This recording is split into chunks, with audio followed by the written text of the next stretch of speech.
Jesus, you love me too much, oh, too much, oh, too much, oh, excess love, oh. Jesus, you love me too much, oh, too much, oh, too much, oh, excess love, oh. Jesus, you love me too much, oh, too much, oh, too much, oh, excess love, oh. Jesus, you love me too much, oh. Bien-aimés dans le Seigneur, que Dieu vous bénisse, comme il est écrit, que l'Éternel vous bénisse, qui vous garde, que l'Éternel soit avec vous partout où vous êtes en train de nous suivre. Pour la gloire du Seigneur. Dieu a permis au travers de cette émission que nous venons chez vous, au travers de cette émission, afin de vous annoncer la bonne nouvelle du royaume. Nzamba pe sinzela, pe aza le quoi bilobi que Dieu est le maître de temps et des circonstances. Il a permis qu'au travers de cette émission, la pe sinzela, toya, tobeme la bino la bonne nouvelle du royaume des cieux. Yamboto banda tobondeli. Père, bénis cette émission au nom de Jésus. Nous voulons que tu sois avec nous, nous voulons que tu puisses nous guider. Au nom de Jésus-Christ de Nazareth. Amen. Bien-aimés dans le Seigneur, les lois n'a pourquoi na ngongo nzamba pesibiso que école s'appelle na pourquoi ils ont na tongo ta ou kola émission oyo.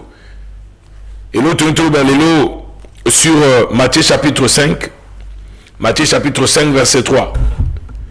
Totango au nom de Jésus-Christ. Errez ceux qui ont un cœur de pauvre. Le royaume des cieux est à eux.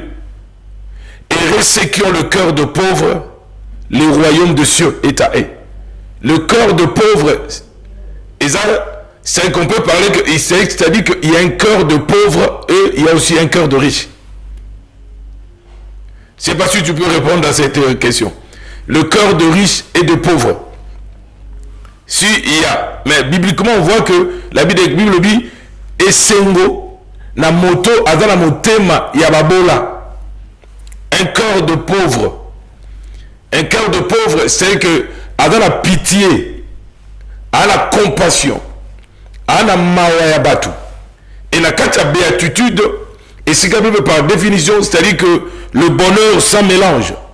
Mais le bonheur, au Bible que heureux, et sengona mutu, oyo azamutema, yababola, azamutema, yelokola moto azab mobola, azane na mbongo, azamutu abuzui.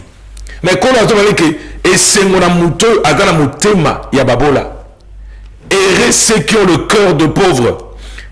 Le royaume des cieux est à eux. Muto azana mutema ya babola. Azana mutema. Le kola muto azana mobola. Le kola muto azana lokote. Muto azana mobola. C'est-à-dire que ayebi que azana besoin que basungaye. Azana besoin ba soutenir. Azana besoin ba saler makamba bien. Moto azala motema lokola moto aza pauvre. Lokola tellement pour la bagige bo sunga bato bazana boloko, c'est comme si yo pozaki na boloko. C'est que tant ozo sunga moto, tant ozo sala malamu, c'est comme si ozo tala ke ngape nazana na moto pasi pe loko mowe ekoko melangai, c'est-à-dire que na lingi na sunga pe bato. Un cœur pur, abi et c'est mon moto aza motema lokola mobola. C'est-à-dire que, par définition, bonheur ou bien bénédiction, ou bien le quoi heureux, le quoi bien lui heureux. Heureux, tant que essengo na mutu. Heureux par définition, ou bien bonheur par définition, et il y a quoi bonne nouvelle, et il y a quoi circonstance où peut s'améliorer. Circonstance où peut s'améliorer, au profiter de la grâce, ou bien la bénédiction, ou bien l'entreprise, ou bien l'affaire, aux circonstances où permettre que yo pambolama.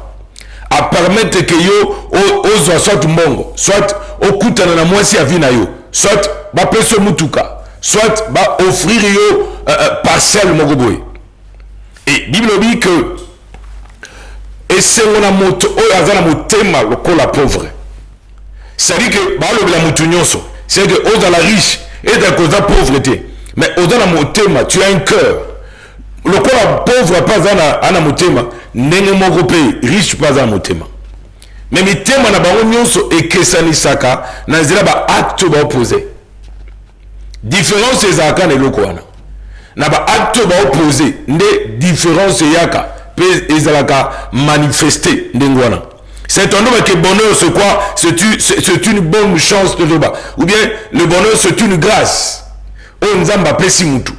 Et la Bible déclare que nous sommes sauvés par la grâce, par le moyen de la foi. Cela ne vient pas de nous, mais c'est un don de Dieu. Éphésiens chapitre 2, verset 8. Habito biki na nzana ngolu. Eza bonheur o nzamba sali. Que to koma bana na nzambe. To zaki bana na nzambe te. Mais nzamba sali biso ngolu. To koma bana na nzambe.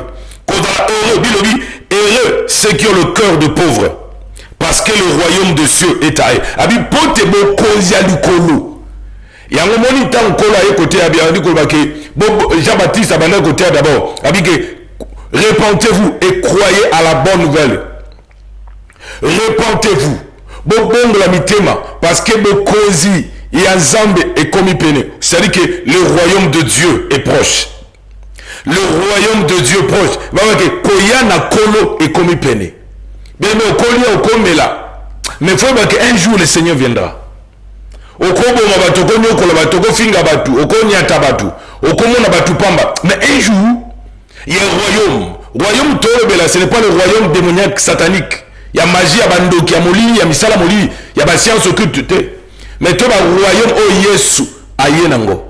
Oh l'évangile nous présente. Oh bah 4 évangiles oh la Bible nous présente les royaumes de cieux. Tu vas dire que ceux qui sont pauvres, c'est que moutou aza pauvre, aza motema pauvre, abake ata aza mbongo, so ka moni moutou pa aza pauvre, ane lo côté, aza na facilité ya ko aider. Mais moutou mona ke ana azona moutou moko alonyo ko apede na ye, à cause ya biloko ne ola pesa moutou azonyo ko ma, azu abwaki na ye, abwaki na poubelle. Donc aza na motema wana ya ko yokela ya pitié ya bato ezate. C'est pas Bible que dans le dernier jour, bato la fanfaron ingrat, bato irréligieux, bato la rebelle à leurs parents. Bien aimé dans le Seigneur, même si le temps nous présente de telles histoires, mais celui qui mouto a pesi vine na kolo, oh ana motema, ana pitié à bato, abolinga bato ba souffrité, abolinga bato ba kende liboso, abolinga bato ba avancer na vie na ye, mouto azana sentiment. Azomona kelo o muto azonyo kwama soki za kipenga na place na ye ingeza ndenge nini tant que muto azo souffrir yo poza na place na ye yalo kwa ne tumona na RDC mona na Ituri na babeni mona batu ba kufa bele meso za ki yondo kufi bongo so za ki yondo obeli bongo tal to taba tala ba marche ndé saka na ba Congo mona ba obeta masasi bele soki muto akufi na zande kona yo motema no kolobano nini motema na yo kote ya yo nini ekoye bisoni ta bato na bakufa ta makila bato ezotanga bien même makila bato eza précieux au moins tant Caïn abomi ndeko na Abel bien mais zamba to tuna Caïn où est ton frère Abel parce que le sang de ton frère crie makila ya moto gangaka bien mais makila moto gangaka vengeance makila bato ganga kakaka eloba kakaka okoko empêcher ngo s'exprimer te makila na moto et ganga ka vengeance c'est que nengo bomi et yazo nga pasa ni ye pali ka koluka ke makila wana to d'une manière ou d'une autre nzamba la sa justice na ye tozo na 4 verset na biso pour nous Matthieu chapitre 5 sika tozalaki makome le bible bien aimé. C'est quand on va errer les pauvres, errer ceux qui ont le cœur de pauvres, car le royaume de cieux est à eux. Mais muto ada motema ba bolate, motema muto ayebi zambete, muto azoe bateke, soka ada motema ya ada